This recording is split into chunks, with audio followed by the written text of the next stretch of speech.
Hello, my dear students. Welcome to my class. I hope you all are amazing. So today we will be learning about components of our environment. आज हम सीखेंगे हमारे environment के important components के बारे में.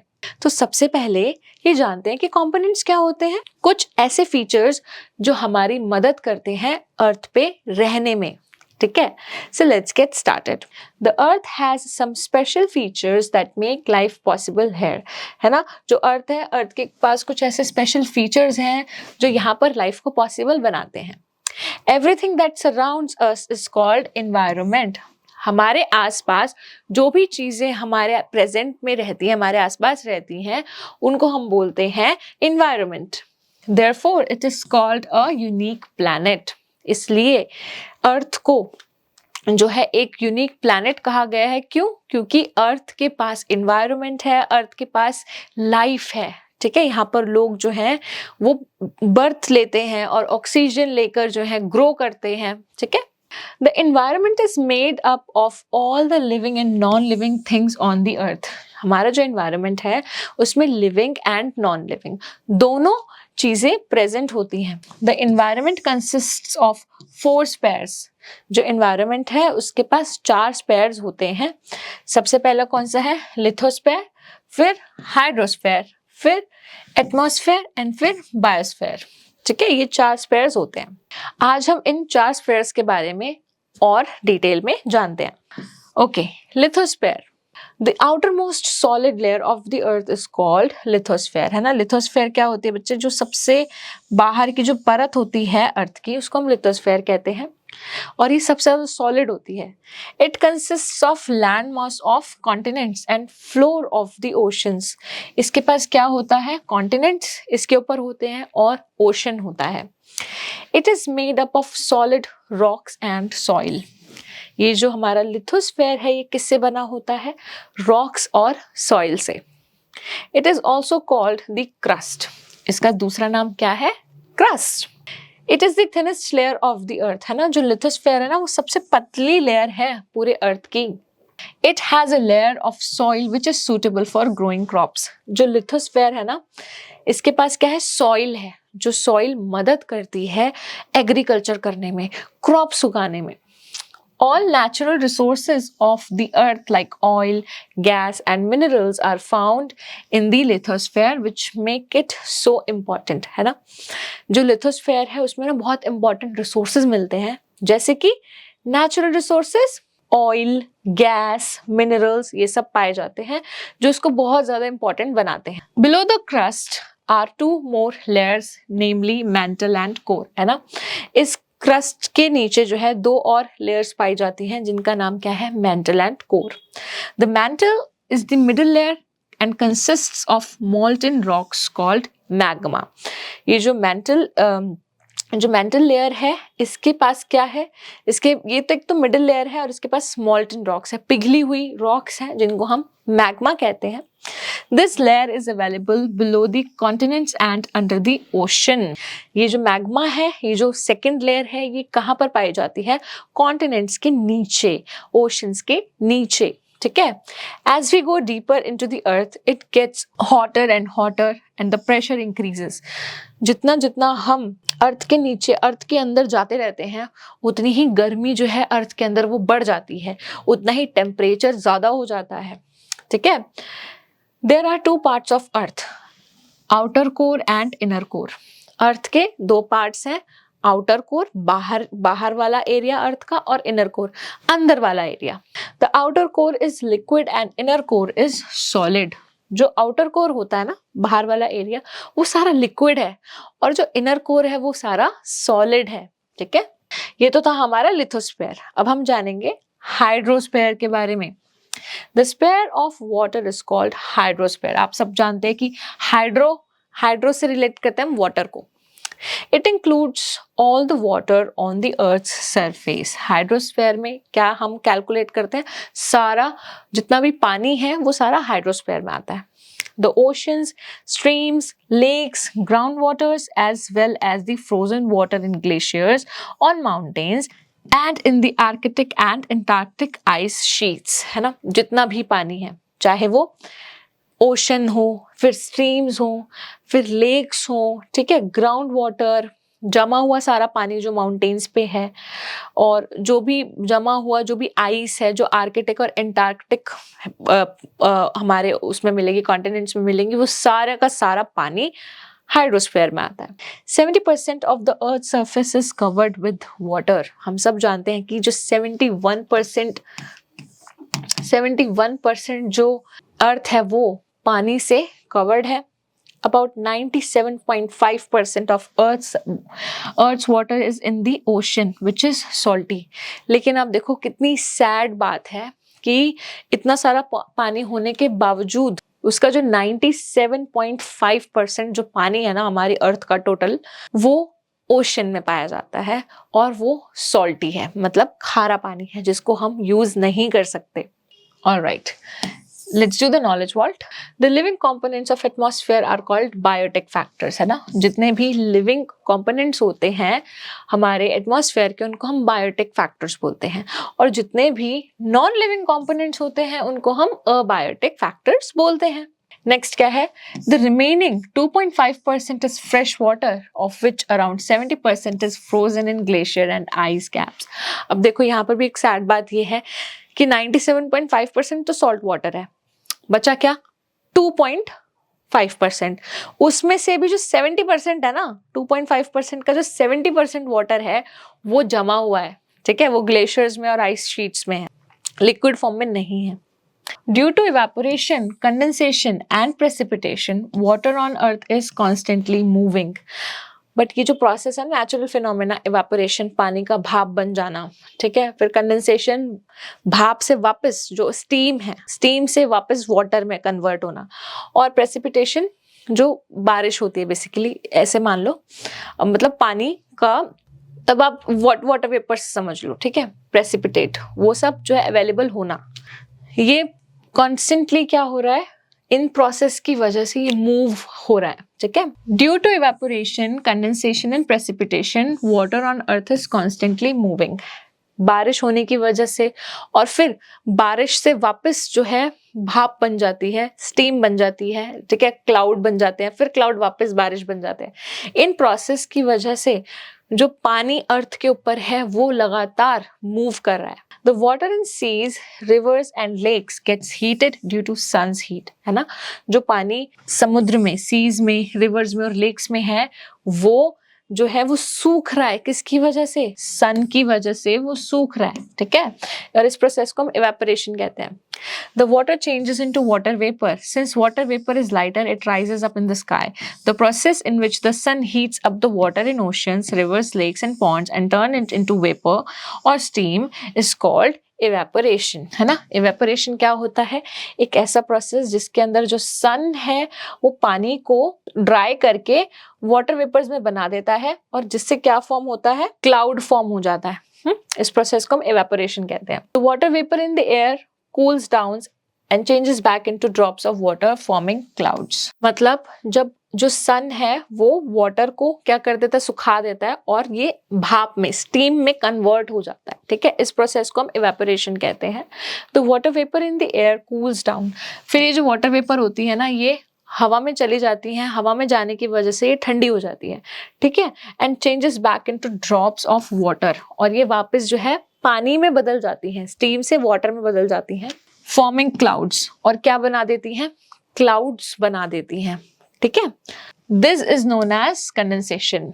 जब steam से वाटर में चेंज होके क्लाउड बन जाता है, उस प्रोसेस को हम कंडेंसेशन कहते हैं।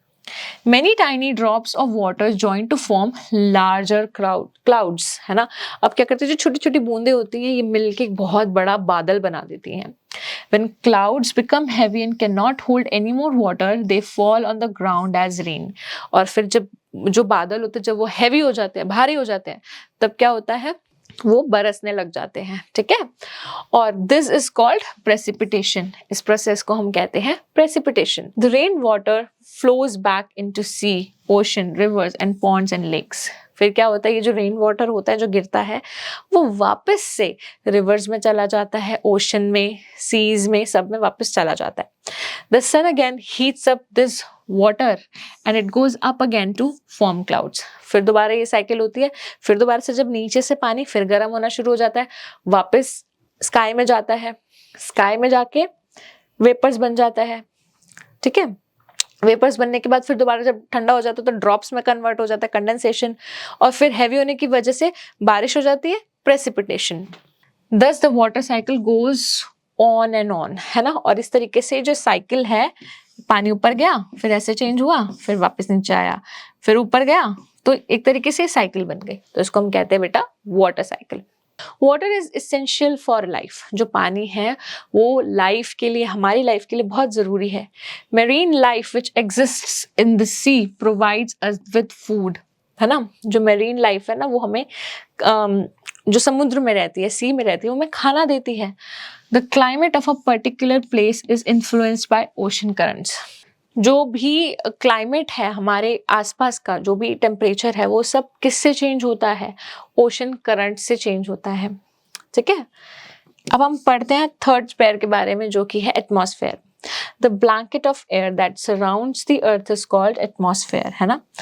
ऐसा एक ना एयर का एक ब्लैंकेट होता है जो अर्थ को चारों तरफ से कवर करता है, हर तरफ से, उसको हम कहते हैं atmosphere. The air is a mixture of number of gases such as nitrogen, oxygen, carbon dioxide and water vapors in various proportions, है ना। जो एयर होती है उसके अंदर ना बहुत सारी गैसेस होती हैं, बहुत सारी गैसेस होती हैं, और इन गैसेस के मिक्सचर से क्या बनती है? एयर बनती है। It mainly includes nitrogen, which is 78%, and oxygen, which is 21%. तो सबसे ज्यादा जो गैस होती है एयर में वो होती है नाइट्रोजन, फिर होती है सेकंड नंबर पे oxygen 21%. The other gases like carbon dioxide, hydrogen and other rare gases like argon, krypton and helium are found in traces. और कुछ कुछ छोटी छोटी बहुत ही कम क्वांटिटी में गैसेस होंगी, जैसे कि कार्बन डाइऑक्साइड, हाइड्रोजन, है ना, और आर्गन, क्रिप्टन, ये सारी इनकी जो परसेंटेज है बहुत कम होती है एयर में। Oxygen is the most important gas for our survival, है ना। हमारे लिए सबसे ज्यादा जरूरी क्या है? ऑक्सीजन है। अगर हमें ऑक्सीजन नहीं मिला तो जो लाइफ है वो खत्म हो सकती है। Plants use carbon dioxide for making food. जो प्लांट्स है वो क्या यूज करते हैं? Carbon dioxide. किसके लिए? खाना बनाने के लिए। Living things breathe in oxygen and breathe out carbon dioxide, ठीक है। जो लिविंग ऑर्गेनिजम्स हैं वो ब्रीथ इन क्या करते हैं? ऑक्सीजन। हम लोग ऑक्सीजन लेते हैं, रिलीज क्या करते हैं? Carbon dioxide. The plants use carbon dioxide in the process of photosynthesis. फिर जो प्लांट्स होते हैं वो क्या करते हैं? इन्हीं कार्बन डाइऑक्साइड का यूज करके वो अपना खाना बनाते हैं। और कौन सा प्रोसेस करते हैं? Photosynthesis. To make their food and release oxygen as a by product, है ना। फोटोसिंथेसिस के प्रोसेस से क्या होता है कि अपना खाना बनाते हैं और रिलीज क्या करते हैं हमारे लिए? In return oxygen. Water vapors present in the atmosphere help in controlling the temperature of a place and also cause rainfall. जो भी बेटा जो water vapors होते हैं हमारे एटमॉस्फेयर में वो हेल्प करते हैं किसमें? रेनफॉल होने में। The atmosphere also prevents the harmful rays of the sun from entering the earth, है ना। जो एटमॉस्फेयर होता है वो हेल्प करता है किसका? हम प्रोटेक्शन में हेल्प करता है। किससे प्रोटेक्शन में हेल्प करता है? जो हार्मफुल सन की रेज आती है उससे हमें बचाता है। वो जो हार्मफुल रेज होती है उनको वो वापस सेंड कर देता है। Thus it also act as a protective shield for us. तो ये हमारे लिए एक शील्ड की तरह, एक गेट की तरह, एक सेफ्टी की तरह हमारे लिए काम करता है, सीट बेल्ट की तरह। The atmosphere can be divided into 5 layers. Atmosphere को हम 5 लेयर्स में डिवाइड कर सकते हैं। सबसे पहला ट्रोपोस्फेयर, फिर stratosphere, mesosphere, thermosphere and exosphere, ठीक है। Troposphere is the lowest layer with clouds and all the weather occurrences, है ना। मतलब जो हम अपने ऊपर देख सकते हैं ना कि ब्लू कलर की है, जहाँ पे क्लाउड्स हैं, बारिश होती हुई दिख रही है, वो कौन सी लेयर होती है? वो हमारी जो होती है दैट इज आवर ट्रोपोस्फेयर, जो सबसे नीचे होती है। Exosphere is the outer most limit. जो एक्सोस्फेयर होती है वो सबसे एंड में जो लेयर होती है वो होती है। Where the atmosphere merges into space, मतलब जहां पर स्पेस शुरू होता है, एंड पॉइंट वो एटमॉस्फेयर का होता है, ठीक है।